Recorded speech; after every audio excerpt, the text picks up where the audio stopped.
we get to Calcutta airport, we get picked up by this bus to take us to our hotel.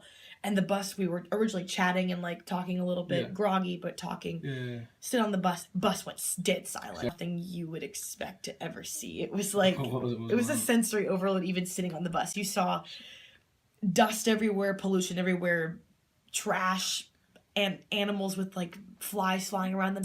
It was miserable. It was so morbid, and it was, I don't want to simplify this so much, but it was honestly like nothing I'd ever seen in my entire life. I'd been to the Middle East. I visited family over there, and there's poverty there, but my God, there were slums and shacks and literally people eating trash off of the street, picking through the trash and walking there. Oh my God, there were people like butchers literally chopping the necks off of the animals in front of you, flies going left, right, and center, people begging on the street, poking, prodding you, noises everywhere, honking. Freaking honking. Oh my God, it would not stop. It was like I still have dreams of hearing like the blah, blah, blah, blah, the whole entire time.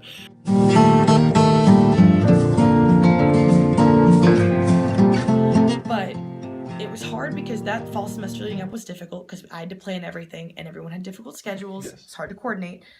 My mom had cancer over the summer, and that was really hard to deal with. And they caught it really early on, so that was great, but I had to deal with that going in. And then I had a really hard course load. A lot of my friends were abroad.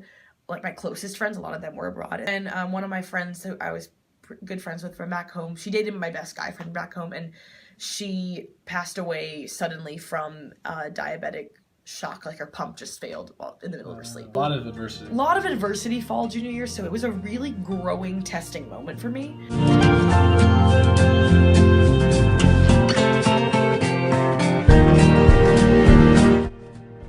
I think the best part was going back to Diadon in the afternoon. Yeah. That was cool. Yeah, tell me about that.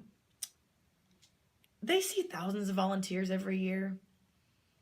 Thousands within any given time period. And I wasn't expecting, like, when I found out I got to go back to Diadon, I was like, yes, sweet. I love Diadon. I know what to expect. Like, that made it a lot easier the second time around, too, because I knew what to expect. I've literally been to this place before. Yeah. And I wasn't expecting any of the kids to remember me. And I see this one girl, Priyanka,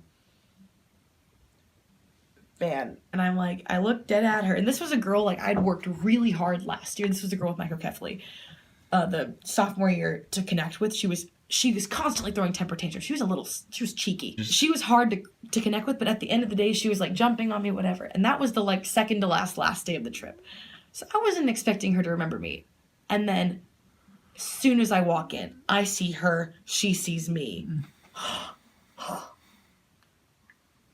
That was just amazing. Like, I'm sure that was awesome. Almost started, I like literally had to take a moment outside and start crying for a little bit because I was like, oh my God, this girl remembered me. I must have like immediately. Like it literally, we looked, I was like, Priyanka? And it was like, oh my God. Yeah. And, you know, I go off about that whole, we're a fleck, we're a speck. It's, you know, it's very minuscule what we do. But damn it, I must have done something right. Yeah, she remembered you. Thousands of volunteers every year. She remembered you. And she remembered me. Ashley. What did you? What was that like? What was that like? That when you guys met and you guys saw each other. Like what happened? We just hugged each other. She just jumped on top of me, and I just bounced her around. I was like, "Is this awesome? I need a moment." I mean, if it's because she actually remembered me, that's kind of amazing. I mean, I don't know how microcephaly affects brain and memory and all that fun jazz. I'll have to look it up. I should know this, pre-med, but I should know this. But the fact that I felt it and it was very immediate was shocking. Walking in and having that happen,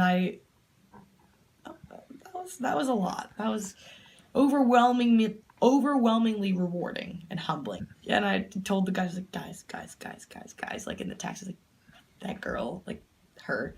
They're like, yeah, what was up with that? Did you know her from last year? And I'm like, yeah, I did. That's like, awesome. Everyone was like, whoa. I was like, yeah. I think it reminded me the importance, like that year I told you leading up was hard with things going on.